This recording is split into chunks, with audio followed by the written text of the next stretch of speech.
Verse 14 very prominently points to my question. And the verse says, on the eternal and infinite screen of Satchitanand, self Shiv, by his own power, Shakti is projected as the moving shadow picture of the universe in manifestation, and into that again it is absorbed in dissolution. The question therefore is, what is the need for the self to project on its screen the moving shadow picture of the universe which we see around us, including ourselves as the body and the mind? Why is there a need for truth or God to split itself into this duality of the existence? Answers from some scriptures say that it is just a play or leela, but these answers do not satisfy me, and they just stop my questions. However, the inner turmoil to know continues and doesn't really end. Acharya ji, please help me understand this. Thank you, Pradeep. The scriptures have told Pradeep that the Nirakar became Sakar, that the Nirgun became Sagun, that Advait manifested as Dvait just in its own reasonless playfulness. There was no cause. It had no need really. His question really is, why did God create the universe? Why did everything spring up from nothing? Why did Advait turn into this multiplicity of dualities? And when the scriptures tell him that there is no reason, it just is. It is called Leela of the infinite. It does not satisfy Pradeep. Pradeep says, no. That is not a satisfactory answer. I want a deeper answer. It is great that you are not satisfied, because all the answers that the scriptures are giving are incorrect and misleading. I will today give you the right answer. I will today tell you why God created the universe. God created the universe so that he can torment Pradeep ji. Unless the universe is created, how will Pradeep become dissatisfied and ask such deep questions? If there is no universe, where will this question come from? The sole purpose of the universe, I tell you, Pradeep ji, is to come to a point where you can ultimately ask, what the hell is this? Simple, innocent and direct truth does not satisfy you. What are you looking for? Some conspiracy theory? Yes, there is conspiracy. God had a wife, and the wife kicked him out of his house. Now, if there is non-duality, then there is only one house. And what has the wife done? The wife has kicked God out of the house. So, God needs a place to go to. So, he created the universe. He created the universe so that he may live in the universe.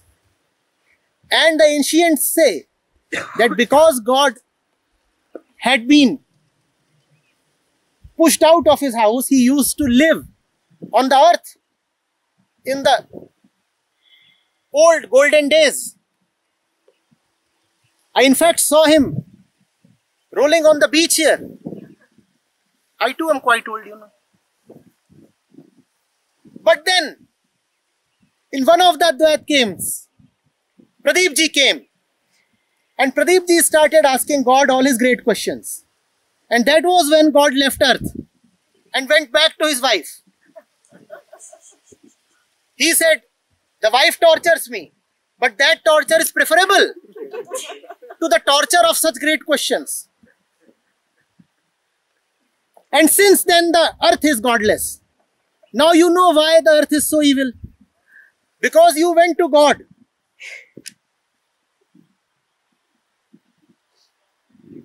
and totally confounded him with such deep questions. God does not have sufficient depth to answer such questions.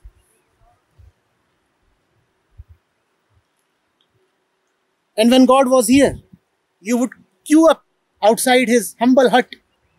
Somebody would say, "Give me this." God would say, "All right." Then the next one would say, "I do not want anything for myself." But don't give the previous one what he wanted. Now God is in a deep query.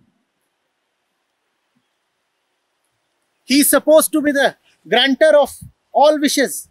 But what does he do when all that you wish is that the other must not get his wish?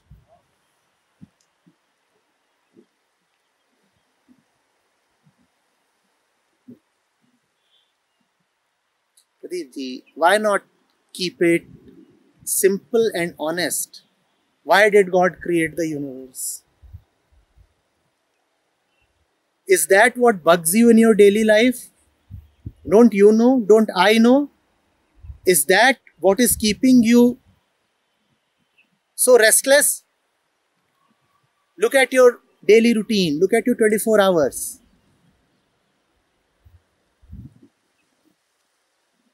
Are you frustrated by this question? Why don't you ask questions that really matter? You will not ask about your job, about your wife, about your kids, about your fears and insecurities. About those things. You know very well what you have to do. You know all the answers. And you take quick and definite decisions.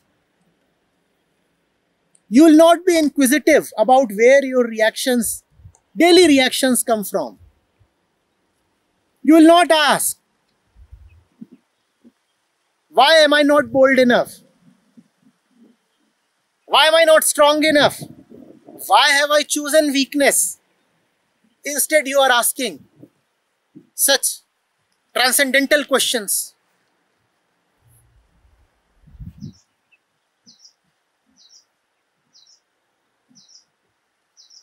If God is really merciful, why did the lion kill the deer?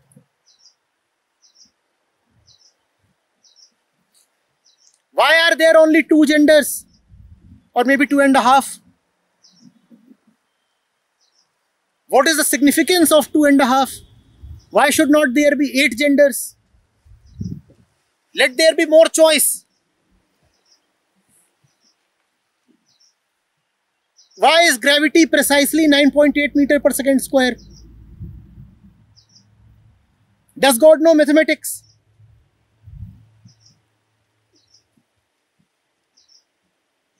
Why does the God prefer ellipses over circles? Why is nothing really truly circular?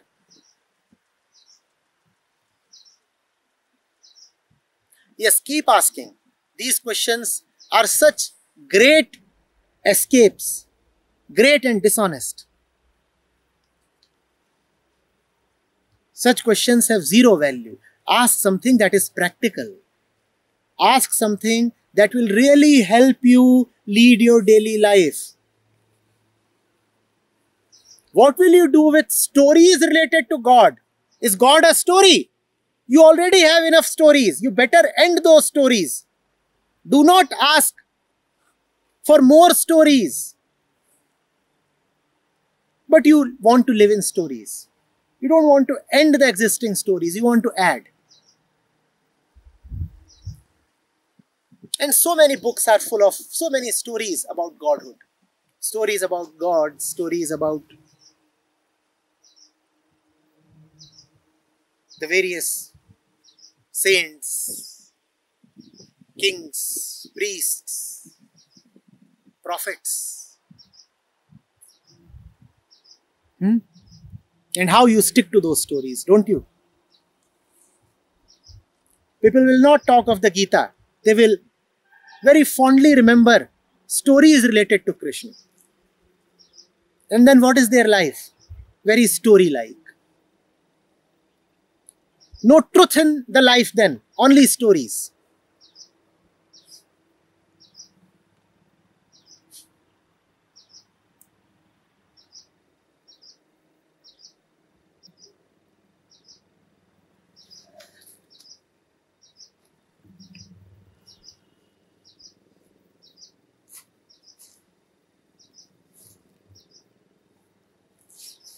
A Kathavachak once came to me. You know Kathavachak? Storytellers.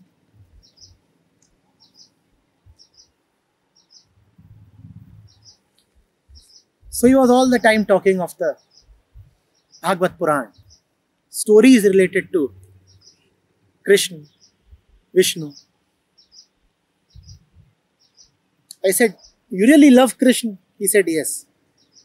I said, the Puran is wonderful, but why don't you talk of the Gita?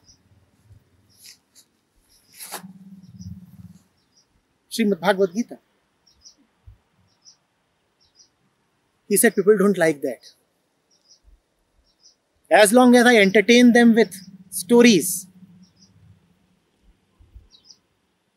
spicy stories that personify the God, that invest God with human qualities, in which there are tears, meetings, separation, man-woman relationship, flowing hair, flute, song, river, dance, sensuality.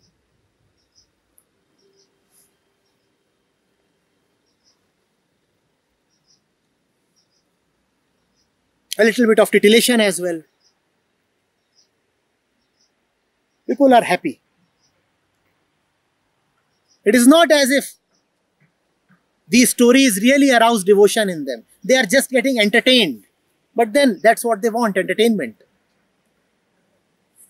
If I start talking of the Gita, the pure essence, then they run away or doze off. And then to again wake them up, I have to tell them a spicy story. I have to tell them of how God ran away with the clothes of the naked women. And then people wake up. Now, yes. Now something interesting is coming our way.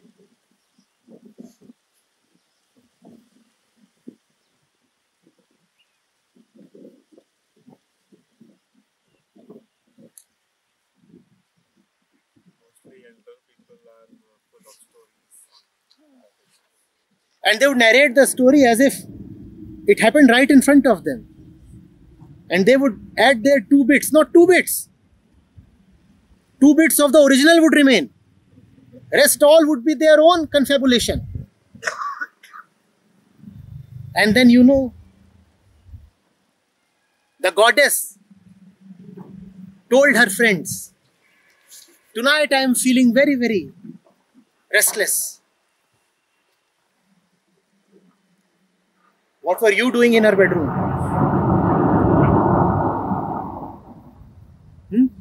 Stories.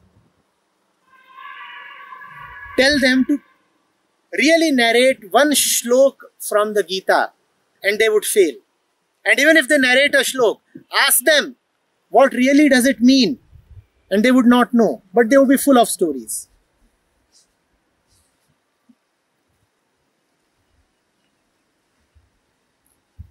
Come to the point. Keep the story aside. Talk of the real thing.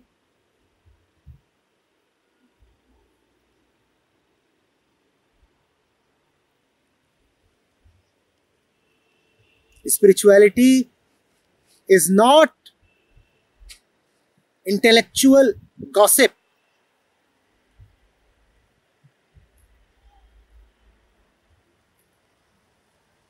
Spirituality is your flesh, your blood, your very breath. You have to pay for it with your life. And if you are not paying for it with your life, then your questions will have no quality.